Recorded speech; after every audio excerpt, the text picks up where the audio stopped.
গল্পের শুরুতে আমরা দেখতে পাই একটি ছেলে একটি মেয়েকে তার পিঠে নিয়ে কোথাও একটা যাচ্ছে এবং বলছে, তুমি মরতে পারো না, আমি তোমাকে বাঁচিয়ে নেব, এটা তোমার বড় ভাইয়ের ওয়াদা। তখনই দৃশ্যটি পরিবর্তিত হয় এবং আমরা দেখতে পাই তানজিরও কয়লা বিক্রি করার জন্য শহরের দিকে যাচ্ছে। তখন তার মা তাকে বলে, এত বরফের ভিতরে তোমার যাওয়ার প্রয়োজন নেই। কিন্তু এরপরও তানজিরও বলেন, নতুন বছর আসতে যাচ্ছে আর আমি চাই এই নতুন বছর আমরা পেট ভরে খাবার খাই, এই জন্য আমাকে যেতে হবে। আর তখনই তার ভাই এবং বোন তার সাথে যাওয়ার জন্য জেদ করে, কিন্তু এরপর মা এবং তানজিরও বোঝানোর পর ভাই বোন বুঝতে পারে। পরে তানজিরও ওখান থেকে বের হয়ে পড়ে, কিন্তু রাস্তায় তার সাথে তার বোন নিজুকোর দেখা হয় এবং সে তাকে বলে সে তার ছোট ভাইকে ঘুম পাড়াচ্ছিল, নয়তো সে তার জন্য খুবই কান্না করত। তখন তানজিরও শহরের থেকে চলে যায়। শহরে পৌঁছে তানজিরও কয়লা বিক্রি করতে থাকে, কিন্তু তখনই আমরা দেখতে পাই একটি ছেলে একটি মেয়ের কাছ থেকে বেঁচে তানজিরোর কাছে আসে এবং বলে, প্লিজ তানজিরো, এটির গন্ধ নিয়ে বলো এটি কে ভেঙেছে। তখন তানজিরো সেটির গন্ধ নিয়ে বলে, এটা থেকে বিড়ালের গন্ধ আসছে। তখন সেই ছেলেটি ওই মহিলাটিকে বলে, আমি আগেই বলেছিলাম আমি প্লেট ভাঙিনি। এখন আমরা দেখতে পাই রাত হয়ে গেছে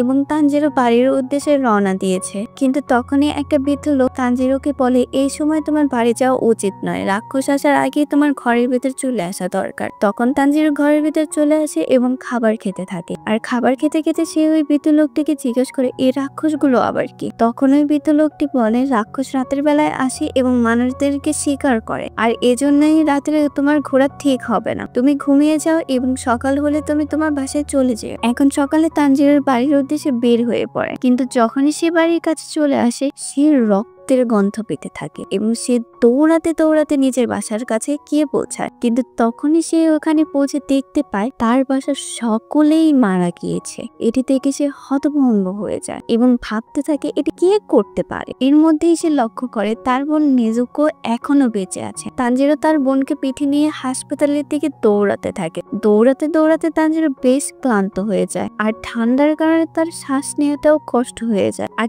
তখনই হঠাৎ করে নেজুকো রাক্ষসে পরিণত হওয়া শুরু করে। তারা দুজনই পাহাড়ের নিচে পড়ে যায়, কিন্তু নিচে বরফ হওয়ার কারণে তারা দুজনে বেঁচে যায়। আর তখন তানজিরো দেখতে পায় নেজুকো তার নিজের পায়ে দাঁড়িয়ে আছে। তখন তানজিরো বলে, তোমার দাঁড়ানোর দরকার নেই, আমি তোমাকে উঠিয়ে ডাক্তারের কাছে নিয়ে যাব। আর তখনই রাক্ষস হওয়া নেজুকো তানজিরোর উপর আক্রমণ করে দেয়। তানজিরো নিজেকে বাঁচানোর জন্য নিজের কাছে থাকা কোড়ালির কাঠটি তার মুখে আটকে দেয়, কিন্তু নেজুকো তানজিরোর উপর এরপরও ভারী হয়ে যাচ্ছিল।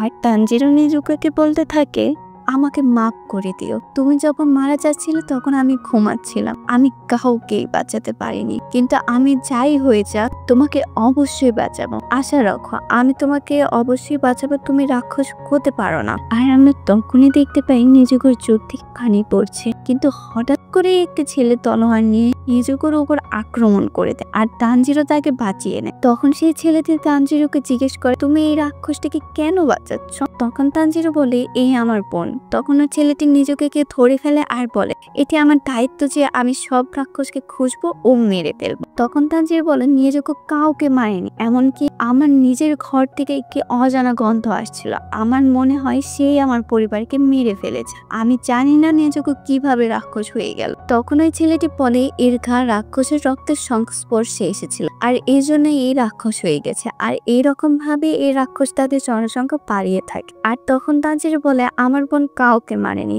দয়া করে ওকে মারবে না। তখন ওই ছেলেটি বলে, তুমি কি মজা করছো? যদি আমি একে ছেড়ে দিই তো ও তোমার উপর আক্রমণ করে দেবে। তখন তানজিরো বলে, ও আমার বোন, ও জানে যে আমি ওর বড় ভাই, ও আমার উপর আক্রমণ করবে না, আমি ওকে ঠিক করার রাস্তা অবশ্যই খুঁজে বের করব। তখন ওই ছেলেটি বলে, যখন একবার কোনো মানুষ রাক্ষস হয়ে যায় তখন সে আর কখনোই মানুষ হয় না। তাও তানজিরো বলে, প্লিজ ওকে ছেড়ে দাও, আমি কোনো না কোনো রাস্তা অবশ্যই খুঁজে বের করব।